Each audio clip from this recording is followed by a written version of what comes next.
വലിയ സന്തോഷം, എല്ലാവർക്കും തോന്നിയ പോലെ വലിയ സന്തോഷം. ചെറിയൊരു വിഷമത്തിൽ നിന്നാണ് നാട്ടിൽ നിന്ന് പോയത്.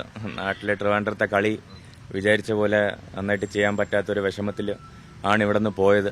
പക്ഷെ ഇത്രയും ഭയങ്കര ഒരു ട്വിസ്റ്റ് ഉണ്ടാവുമെന്ന് ആ സമയത്ത് പ്രതീക്ഷിച്ചില്ല. അപ്പോൾ വലിയ സന്തോഷം. ചരിത്രം തിരുത്തി കുറിച്ചിട്ടാണ് വന്ന് നിൽക്കുന്നത്. അതെ, മലയാളികൾ ഒന്നടങ്കം അഭിമാനത്തോടെയാണ് താങ്കളുടെ ഈ വരവ് കാത്തിരുന്നത്. എന്താണ് മലയാളി ആരാധകരോട് പറയാനുള്ളത്? പറയാൻ വാക്കുകളില്ല.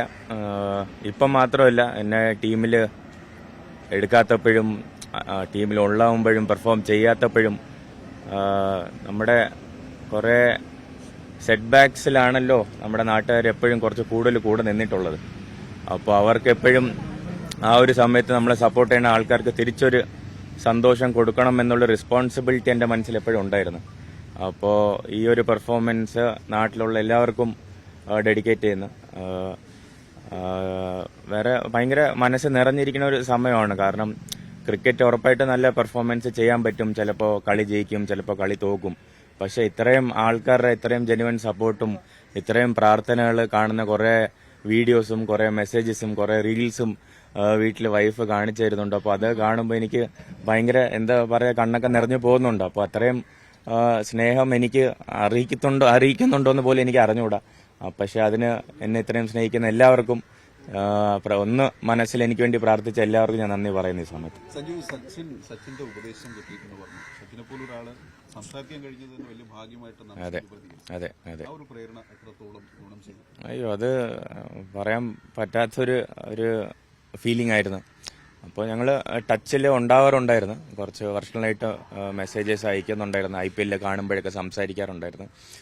പക്ഷെ എനിക്കൊന്ന് മനസ്സൊന്ന് ഒന്ന് പാളി പോയപ്പോൾ എനിക്ക് എൻ്റെ ഇനി ആരെ വിളിച്ചാലാണ് ഒരു ഉപദേശം കിട്ടാൻ. അപ്പോൾ പിന്നെ ഒരു പേരെ മനസ്സിൽ വന്നിട്ടുള്ളൂ. അപ്പോൾ സാറിനെ വിളിച്ചപ്പോൾ സാറും ഭയങ്കര ജെന്യുവനായിട്ട് കണക്റ്റായി. അപ്പോൾ സാറും ഒരു 25 മിനിറ്റ് ഫോണിൽ കൂടെ എൻ്റെ അടുത്ത് സംസാരിക്കുകയുണ്ടായി. സാറിൻ്റെ കരിയറിൽ നടന്ന കുറേ കാര്യങ്ങൾ എൻ്റെ അടുത്ത് ഷെയർ ചെയ്തു. അപ്പോൾ എനിക്ക് ഈ സമയത്ത് എന്തൊക്കെയാണ് ചിന്തിക്കേണ്ട ആവശ്യമുള്ളത്, എങ്ങനെ പ്രാക്ടീസ് ചെയ്യണം, എങ്ങനെയാണ് ഈ സിറ്റുവേഷനെ കാണേണ്ടത്.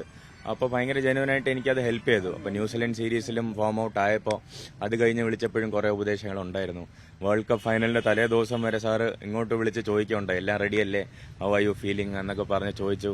അപ്പോൾ അതൊക്കെ ഒരു എന്തു പറയാനാണ്, എല്ലാവർക്കും കിട്ടുന്ന ഒരു ഭാഗ്യമല്ല. അപ്പോൾ അതെന്തോ എനിക്ക് കിട്ടിയതിൽ വലിയ സന്തോഷം. അതെ, ഈ കളി കഴിഞ്ഞതിന് ശേഷവും അതെ മെസ്സേജസ് അയക്കുന്നുണ്ടായിരുന്നു, കൺഗ്രാജുലേറ്റ് ചെയ്തായിരുന്നു. അതെ,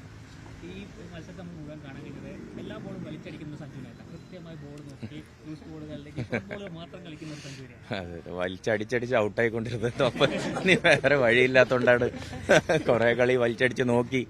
അപ്പോൾ അത് ശരിയായിട്ട് നടന്നില്ല. അപ്പോൾ നമ്മുടെ വീഴ്ചകളിൽ നിന്ന് പഠിക്കണമല്ലോ. അപ്പോൾ ഒരു 5 മാച്ച് ഇവിടെ സീരീസ് ഉണ്ടായിരുന്നപ്പോൾ എനിക്ക് നമ്മുടെ രീതി അതാണല്ലോ, നമ്മുടെ ശീലി അനുസരിച്ച് നമ്മൾ ഭയങ്കര സ്ട്രൈക്ക് റേറ്റ് കൂട്ടാൻ നോക്കി. പക്ഷെ അത് നടന്നിട്ടില്ല. അപ്പോൾ നമ്മൾ കുറച്ച് വേറെ ഗെയിം പ്ലാനോടെ ഈ വേൾഡ് കപ്പ് പ്രിപ്പയർ ചെയ്തായിരുന്നു. അതിൻ്റെ ഒരു ഇതാണ്.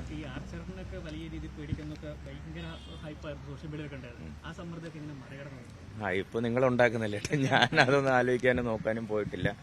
സോഷ്യൽ മീഡിയ ഭയങ്കര ഒരു സ്ട്രോങ് ആയിട്ട് ഇൻഫ്ലുവൻസ് ചെയ്യുന്ന ഒരു ഫാക്ടറായിട്ട് എനിക്ക് തോന്നുന്നുണ്ട്. അപ്പോൾ സ്ട്രോങ് എന്ന് വെച്ചാൽ പോസിറ്റീവായിട്ടും ചെയ്യാം, നെഗറ്റീവായിട്ടും ചെയ്യാം. അപ്പോൾ നമ്മൾ ഏത് രീതിയിലാണ് അതിനെ ടാക്കിൾ ചെയ്യുന്നതെന്ന് ഇപ്പോഴത്തെ ചെറുപ്പക്കാരും എല്ലാവരും പഠിച്ചിരിക്കേണ്ട ഒരു സംഭവമാണ്.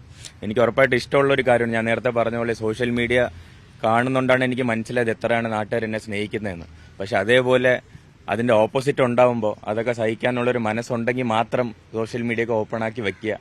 അപ്പോൾ അത് അങ്ങനത്തെ ഒരു ഉപദേശമാണ് എനിക്ക് കിട്ടിയിട്ടുള്ളത്. ഞാനത് കറക്റ്റായിട്ടൊന്ന് കഴിഞ്ഞ 1 മാസമായിട്ട് ഫോൺ ഓഫാണ്, ആർക്കും വിളിച്ച് കിട്ടുന്നില്ല, മെസ്സേജസ് ആരും ഡെലിവർ ആവുന്നില്ല. സോഷ്യൽ മീഡിയയിൽ എൻ്റെ ടീമാണ് മാനേജ് ചെയ്യുന്നത്.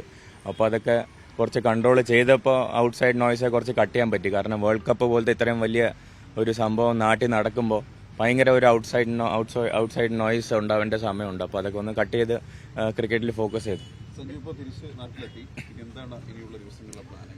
നാട്ടിലൊന്നുമില്ല, ഒന്ന് സമാധാനമായിട്ട് വീട്ടിൽ അച്ഛനമ്മയായിട്ടൊന്ന് 2 ദിവസം ഇരിക്കണം എന്നാണ് ആഗ്രഹം. ഇന്റർവ്യൂ കഴിഞ്ഞ എല്ലാവരും ഒന്ന് റിലാക്സ് ചെയ്തിരുന്നെങ്കിൽ ഒന്ന് വീട്ടിൽ 2 ദിവസം സമയം കുറച്ച് മിണ്ടാതെ ഇരിക്കായിരുന്നു. നാളെ എന്തോ ടീമിന്റെ ഒരു ഇവന്റ് ഉണ്ടെന്ന് പറയണേട്ടോ. നാളെ ഡൽഹിയിലൊരു നമ്മൾ വേൾഡ് കപ്പ് ജയിച്ചതിന്റെ എന്തോ ഒരു ഇവന്റ് ഇന്ന് രാത്രി ഒന്ന് കൺഫേം ആവും. അപ്പോൾ ചിലപ്പോൾ അങ്ങോട്ട് പോകേണ്ടി വരും. വലിയ സന്തോഷം. താങ്ക് യു സോ മച്ച് ഇത്രയും വലിയ സപ്പോർട്ടിന്.